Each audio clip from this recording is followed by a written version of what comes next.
हमार पंचायत में सरकारी स्कूल बा, लेकिन शिक्षकों के कमी के कारण बच्चों के समुचित शिक्षा व्यवस्था नहीं हो पा रहा बा।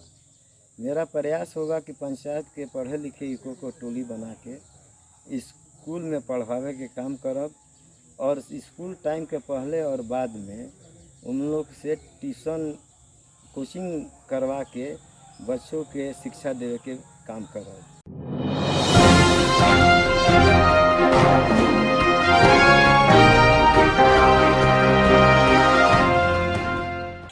पलमुआ खबर में रउआ सबके स्वागत बा। हम ही जले और गांव के सरकार चुने के बेला आ गल बा। इसी क्रम में रउआ सबके हम रोज नया नया प्रत्याशी से रूबरू करवत रहे। तो आज इसी क्रम में पाटन प्रखंड के नौडिया पंचायत के अपन भाग आजमावे थे दयानंद सिंह जी। हम इनका से रउआ रूबरू करावे थी कि चुनाव जीतला के बाद अपन पंचायत के विकास खातिर का करे। तो दया जी, पलमुआ खबर में रउआ स्वागत बा। बहुत बहुत धन्यवाद। अच्छा दया जी, पंचायती राज व्यवस्था तो आज़ादी के बाद से चलल आवे बा। कितना मुखिया जी बनलन और कितना रिन्यूअलो भेलन, कितना एक बार में नाम खत्म हो गए। रउरो भाग आजमावे तो पंचायत के विकास खातिर कुछ तो रउरा सपना देखले हो। जी बिल्कुल। तो हम ही रउरा से जानना चाहती कि पंचायत के विकास खातिर रउरा अपन का करब। पंचायत के विकास ला पहला काम हम ई करब कि हर हाथ के काम, हर खेत के पानी के व्यवस्था करब। ई काम बहुत आसान बा और एकरा ला बहुत कुछ करे के जरूरत नहीं है।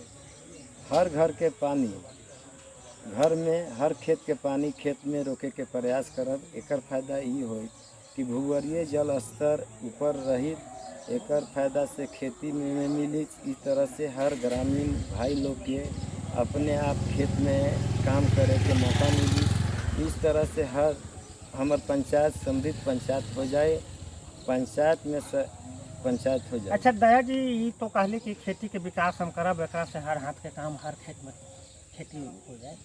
अच्छा, आज हमारे यहाँ शिक्षा के घोर कमी देखल जाए बा। स्कूल तो हाथ, लेकिन शिक्षा के कमी के कारण लइकन के समुचित शिक्षा नहीं मिले पावे। और रउरा जब मुखिया बन जाए तो रउरा एगो जिम्मेवारी ये भी मिली कि शिक्षा के समुचित व्यवस्था हो। तो ये रउरा कैसे करब? हमार पंचायत में सरकारी स्कूल बा, लेकिन शिक्षकों के कमी के कारण बच्चों के समुचित शिक्षा व्यवस्था नहीं हो पा रहा बा।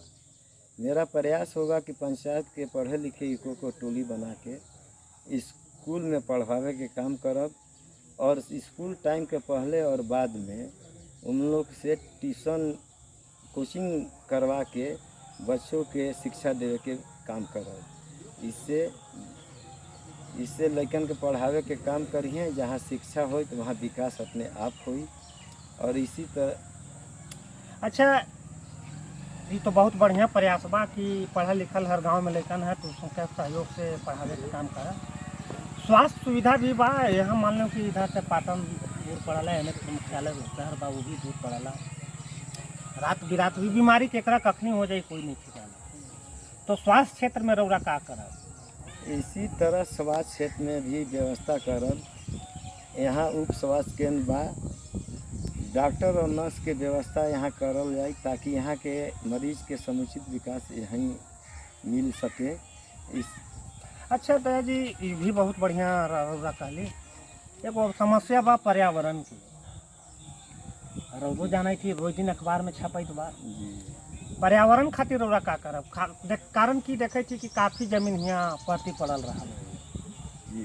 तो उस जमीन पर भी अगर कुछ काम किया जा सके तो पर्यावरण के भी बचाव हो सकता है। आज पर्यावरण विश्वव्यापी एक समस्या हो गल बा और इस हमार प्रयास होई कि गांव वाला के समूची सभी गांव के दोनों तरफ के किनारे सड़कों में दोनों तरफ आहर पोखर के बांध और बंजर खेती के जमीन पर वन विभाग के सहयोग से पौधारोपण काम करल जाए।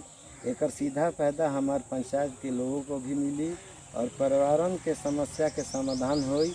इस तरह से पंचायत के रउरा विकास। बहुत बहुत धन्यवाद दयानंद जी।